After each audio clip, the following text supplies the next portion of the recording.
You've heard of the 144,000 in Revelation, but what if they aren't human at all? What if there's something else entirely? Angelic beings hiding in plain sight. I know it sounds wild, but ancient Jewish scrolls, early Christian texts, and even clues in Revelation itself point to a shocking truth that's gone overlooked for centuries. I'm about to show you why the 144,000 might not be followers, but glorified heavenly warriors. In Revelation 7 and 14, the 144,000 are described in ways that to most readers sounds like a group of faithful human believers. But here's where it gets interesting. Revelation 14, 4-5 presents them in language that doesn't sound entirely human. They're morally flawless, undefiled, and uniquely equipped for worship in heaven. Why does John describe them this way? Theologians and scholars point to subtle clues in the text. Take Revelation 21:17 for example. It says, "He measured its wall 144 cubits by man's measurement, which is also an angel's measurement." This strange verse is mysterious. It seems to blur the lines between man and angel.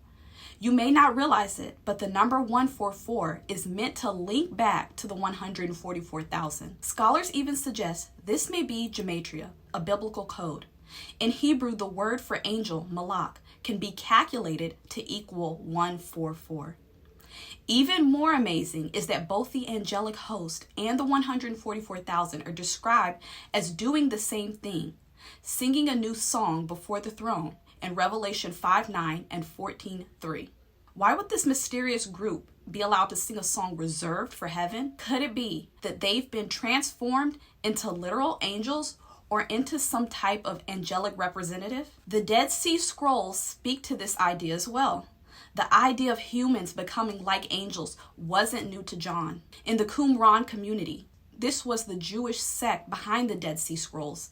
Members believed they were already participating in the heavenly council alongside the angels. In scroll 1QH, which is a specific scroll which was found in Cave 1 at Qumran, one of the sites where the Dead Sea Scrolls were discovered, 1QH3, 21-22 reads, "Thou hast allotted to man an everlasting destiny amidst the spirits of knowledge, the congregation of the sons of heaven." This wasn't just future hope. They literally believed they had a present participation in the angelic realm. And John, writing in the same era, may be embedding this belief subtly into the text, especially when he equates the 144,000's identity with holiness, purity, and priestly service. Even the title saints in Greek, hagioi, is used interchangeably in Revelation for both humans and angels, making it unclear where the line of distinction is drawn. And I want you to tell me below in the comments, do you think the 144,000 are angelic or human? Now, let's talk about this belief in the early church. So this theology didn't die with John. It actually continued into the early church. Jesus himself said that in the resurrection, believers will be like the angels in Luke 20:36. And Paul speaks of the redeemed as sons of God in Romans 8:14, which in ancient Jewish tradition was often a title used for angelic beings. In Colossians 1:12, Paul says, "We are fit to share in the inheritance of the holy ones in light," a phrase many scholars believe refers to angels. Early Christian writings also believe this. In the Acts of Paul and Thecla, it says, "Blessed are those who fear God, for they shall become angels of God." In the martyrdom of Polycarp, it says that early martyrs were described as, quote, "no longer men, but already angels." In the ascension of Isaiah, Isaiah receives a robe and becomes equal to the angels and sees Enoch and other righteous looking like the angels. And in the writings of the early church father Tertullian, he calls believers candidates for angelhood. But here's what's fascinating. Most of these texts don't explain how or when it happens. They just assume that the readers know it's obvious. It was common knowledge in the early church. The redeemed were destined to become like the angels. So, are the 144,000 literally angels? The answer is probably not. but they are like the angels.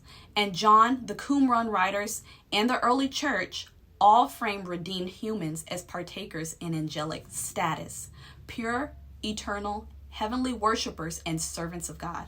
The 144,000 represent the first fruits of this transformation. They've gone through the fire, remain undefiled, and they're now joined with heaven in a way that transcends earthly categories.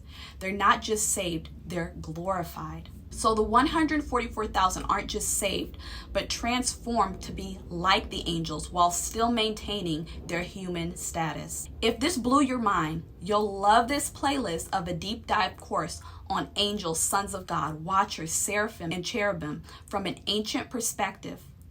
Watch these videos here, and I'll see you there.